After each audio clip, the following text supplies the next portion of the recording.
murderous mummies, demon cats, and Debbie Harry serving up kids stew. Today's movie proves that sometimes bed stories are best told with a body count. I'm Mike Bracken, aka the Horror Geek, and today we're cracking open the 1990 anthology that was basically Creepshow 3 in everything but name. Tales from the Darkside, the movie. With segments written by Stephen King and George Romero, and a cast that includes everyone from Julianne Moore to Christian Slater, this one's got more early 90s horror royalty than a Fangoria convention guest list. So grab your Necronomicon, tuck in the kids, and let's find out why this tale from the Darkside deserved a lot more love than it got. But enough about that. Can these tales conjure enough splatter to earn the film a coveted 5 barf bag rating? Let's get to the gore and find out. Oh, and before we get started, today's video is sponsored by patrons Paul Middleton, Jeremy Seals, and Stephen Crooks. If you'd like to help sponsor some videos and free me from the shackles of YouTube's tyranny, you'll find a link to my Patreon in the pinned comment and description below. And now, let's get bloody. We fade in on a title card. Tales from the Darkside. I love that Ice Cube song. Wait, this is a different Tales from the Darkside? Oh, my bad. Not gonna lie, this is disappointing. The TV show's opening was way cooler. Seriously, the TV show opening is creepy, and an indelible part of my childhood. But with that out of the way, let's see who's in this thing. We've got Blondie's Debbie Harry. I think we last saw her in John Carpenter's Body Bags, another cool anthology flick. I do like that she's Deborah here. Very serious, sure to get the attention of Academy voters. Hey, here's Christian Slater. Remember when he was going to be the next Nicholson? That didn't quite pan out. Whoa, David Johansen, aka Buster Poindexter. And before someone yells at me, yes, he was in the New York Dolls. Hey, it's Dexter's adoptive dad, James Remar. This movie had quite the cast for a horror anthology. But don't just take my word for it, though, because here's Rae Dawn Chong. She's the daughter of the legendary Tommy Chong and has had quite the film career. Whoa, Steve Buscemi and Julianne Moore? Is this part of the Lebowski-verse? And KNB Effects. Man, this movie really does have it all. Just gotta take a leisurely drive through the credits. And we've got one screenplay from the legendary George Romero. Creepshow connection confirmed. Directed by John Harrison. Harrison worked as Romero's first assistant director and later worked on the Creepshow TV series on Shudder. Oh look, it's Debbie Harry on the phone. I bet she's saying call me on the way to answer it. After the call, we learned some interesting things, like Debbie has her own kitchen dungeon / bomb shelter. Oh nice, this is where she keeps her copy of the script. Wait a minute, there's a kid in there. Is she one of those terrible moms who enslaves her kids for Family Channel content? Because I'd totally buy it. Let's see, I need carrots and potatoes for this kid's stew. Guess it's back to the store. She's really gonna have to hustle too, because she's behind schedule. 1:30. Oh, but evisceration takes at least an hour. Yeah, you definitely don't want to cut corners on the evisceration. Man, she sure does have a lot of meat thermometers. It is nice that this kid is helpful and willing to look up the best recipe to ensure he's a delicious main course, though. Anyway, this sends us into the first story, which opens with me carrying my boxed up Helix mattress into the house. And here's Christian Slater. You know, I was in Heather's.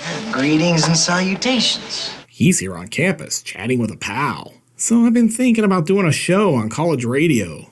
We call it Pump Up the Volume. Do you kids even remember Pump Up the Volume? Christ, I'm old. I love that even by the 90s, a guy in tennis gear with a sweater tied around his neck was basically shorthand for, this guy's an asshole. Steve Buscemi, college student, has basically predicted that whole Buscemi trying to pass himself off as a kid meme years in advance. Hello, fellow collegians. Turns out, Buscemi and Stefan Edberg here are in competition for the same fellowship. Stefan Edberg. That's a deep cut. Oh no, the Repo Men are here. Sorry, Mr. Buscemi, your check bounced. We have to repossess all your textbooks. Don't worry, though, because Chad's gonna cover it. Wait a minute, this is his dorm room? This is nicer than my first house. Hey, is that a real doll in the box? Or maybe it's Gwyneth Paltrow's body. Buscemi, meanwhile, drops this bombshell. I was accused of stealing a pre-Columbian Zuni fetish from the museum. Wait, a Zuni fetish? Like in Trilogy of Terror? Nice callback. He's got the crowbar. Looks like he means to pry.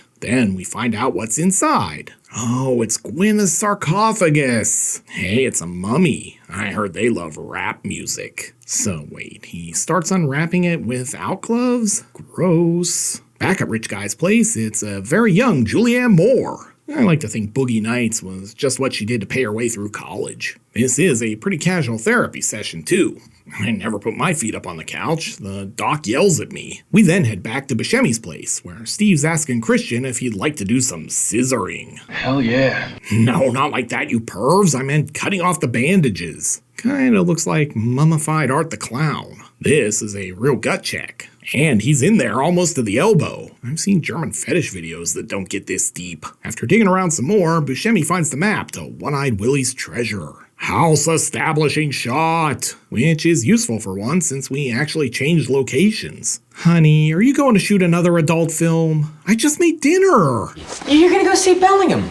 I give the guy a hard-on. Yep, part of the Boogie Nights universe confirmed. Don't wait up. Back at Buscemi's pad, it feels like the paper is human flesh and the writing is inked in human blood. This is how we all used to doom scroll before the internet. Grow, O light. Come forth, O light. Rise, O light. Hey, are you reading aloud from the Necronomicon in there? Looks like someone's about to rise from their grave. Hey, Maud, what can you tell me about Bunny Lebowski? Well, I know she was in a movie called Logjammin'. Oh yeah, this sarcophagus really ties the room together. Hey, that's Dawn of the Dead on TV. Passed out on the couch with booze and Dawn of the Dead. Living the dream. But it looks like he's got a guest. Hey, what's with all the racket? And jump scare. By God, he's setting up for the chokeslam. Best Jim Ross impression on the entire internet. Oh no, he's gonna pull out his brain with a coat hanger. Honey, I'm home. Hey, who got brain meat in my fruit platter? Back at the dorms, the mummy's not done, because now he's stalking Slater. Honestly, you'd think a guy who'd been dead for so long would either be stiffer or more crumbly. Back at the apartment, she's letting Jack Horner know she can't shoot tomorrow. It's wild that Slater looks like he's 12 years old in this film. Then, over at Buscemi's place, things are going from bad to worse. Mr. Bellingham is packing. He's leaving the university. Expelled. That's probably going on his transcript and permanent record. Hey, you know, if you put a male mummy in here, you could call him a sarcopho guy. Later that night, Julianne meets her new co-star. Stop by for some coffee, but only if you have decoffinated. But they skip the coffee and get right down to the killing, which I appreciate. Slater's like, wait, I'm the star of this segment. You can't finish without me. Oh, maybe the mummy was looking for a girlfriend. From there, we go back to Buscemi's place, where it appears he's all tied up at the moment. And who's taking him hostage? If you guess Slater, give yourself a screenwriter's credit. I'm going to start a little fire under your chair and roast your nuts. But before we can light the fire, here comes the mummy. You'd think he'd probably want to stay away from the flames, being that he's all dry and shit. Slater gets the upper hand, but then makes a critical rookie mistake. The mummy is 3,000 years old and can't really die. So he's just gonna carve him up like a holiday turkey, I guess. I really hope they don't use that knife at Thanksgiving. Buscemi's like, see? I told you the mummy did it. Slater is unmoved. He wants the scroll. You really do have to wonder why he still wants it. The mummy is incapacitated. Maybe he's gonna sell it to pay off his student loan debt. Oh, never mind. He's just gonna burn it. Apparently, cooler heads prevail because now Buscemi is like Billy Joel and moving out. Yeah, this looks like the kind of Uber I always wind up in. But there's a twist here too. Buscemi lets Slater burn the wrong scroll. Let's see how that pans out for him. And here comes the swerve. He's got guests. Bellingham sends his regards. Okay, that story was pretty ho-hum, so on to the next. I guess we'll just take a cab to it. House establishing shot. One thing that bugs me about this movie is they don't give you a title card for each story, so you basically come into these cold with no idea what they might be about the first time through, which is weird. The stories here all have titles. Hey, it's David Johansen. He's got on a coat, so he might be feeling hot, hot, hot. Oh, look, he stopped by to visit Ironside. Ironside. I mean, at least half of you don't get that reference. The cameraman is really good at hide and seek. Anyway, the old guy wants to hire Buster to perform a hit, and presumably that's not a New York Dolls song. And look who the target is. You gotta be kidding me. But the old guy's gonna make him an offer he can't refuse. $50,000. For a house cat? I'd fight a lion for that. But it gets even better. There'll be another 50,000 when you bring me proof. He's like, are you high? But before we can get down to business, we need some exposition. We start with this flashback, which is bluer than Miles Davis cosplaying the Blue Man Group. It's like indoor blue filter mid-afternoon. Oh hey, look at who his butler is. It's Hector Salamanca. I bet he borrowed that old guy's wheelchair for Breaking Bad. I've heard of calling old ladies blue hairs, but this seems pretty on the nose. Anyway, Drogon doesn't want the cat in the house, but his sister and her friend insist, which is probably why everyone winds up dead. Buster's like, I cannot believe this dude is gonna pay me 100 G's to kill a cat. But this is no ordinary cat. This thing is a killer. It is good she's taking things one step at a time, though. She just died, but she's already turned blue. That's what you get for feeding me dry food, lady. Looks like we might be spiraling. Don't look now, but the cat has developed a taste for killing. It's a face hugger. That cat really took her breath away. And the next victim is Hector. He's taken the cat to the vet to have it disposed of. Hey, let me out! I can't breathe! Don't worry though, it escaped and is gonna help drive. Yeah, this is a real catastrophe. Look at Buster. He's like, you know, these could all just be unfortunate accidents, right? I'm sure it killed them. It killed them all. And I'm next. I mean, why would he even need to know this? He's just here to kill it. But don't worry, because the old guy's gonna explain. He's been dosing it with his company's drugs. Our testing of Trinormal G was confined almost solely to cats because of the unique quality of the feline nervous system. Any thoughts on this, Lance Henriksen? That's the stupidest fucking thing I ever heard. His theory is since they killed 5,000 cats testing this stuff, the cat is back for revenge. I'm guessing Lance thinks the same about this. Buster does take the job, but the cat draws first blood. And before the hunt gets underway, it's time for a drink. What? No J&B? Guess the 100 grand will solve that problem. Why is it rich guys always buy the cheap stuff? I do like that Cat Vision is basically black and white with purple vignette. I'd say it looks like they're playing a little cat and mouse, but cat and human is more accurate. Before the hunt can begin in earnest, Buster needs some vitamin S. His trend will turn the tables in my favor. Come on, kitty. I got some Anavar for you. It'll make you big and strong. But the cat strikes first. There's a Kitten in My Pants by Claude Balls. Oh, look, the cat's back, and he's watching Romero's Martin. I really need to cover Martin over on Grindhouse Gospel. That movie is so good. Now, Buster's about to blast this cat across the Rainbow Bridge. Except he's a lousy shot. It's impossible!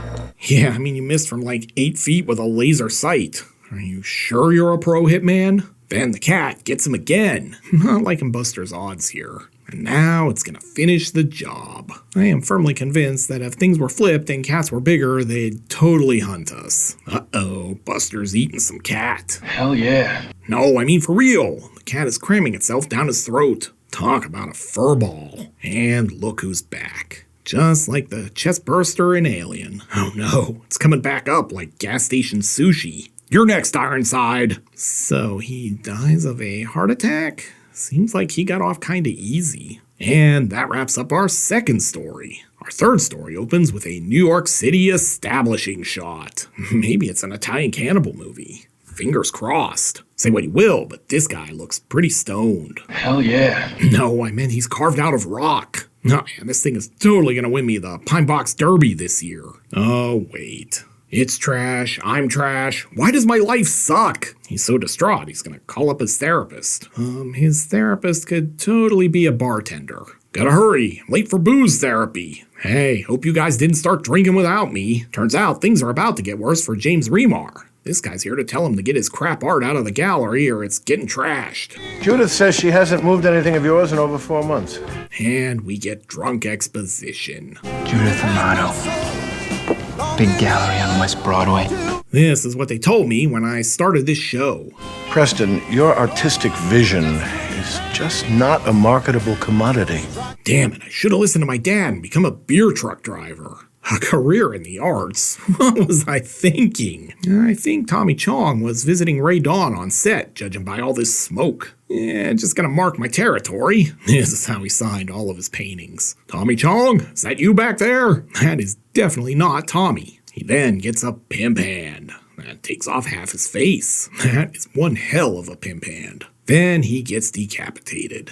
I like all the early gore in this one. Oh god, are we being attacked by a Pokemon? And it talks! Your life in exchange for a promise. Basically, the promise is Remar will never tell anyone about the gargoyle. Seems easy enough, right? Oh, gotta get home. That beer's coming out the other end. Hey, it's Radon Chong. Glad she could finally join us. Remar grabs her.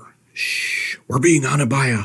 Wait, I'm not allowed to say. Ray Dawn's like, I've never been dragged into an alley by such a handsome man before. Bet they're gonna find McCloud and the Kurgan sword fighting on one of these side streets. Come on in, it's not much, but it's home. Hey, don't touch my stuff. I mean, we all know she's the gargoyle, right? This is painfully obvious, yes? Hey, this is a great place you got. Real mid-century hoarder vibes. Looks like Remar got in a fight with Wolverine. Hey, lady, you ever hear of personal space? I'm sorry.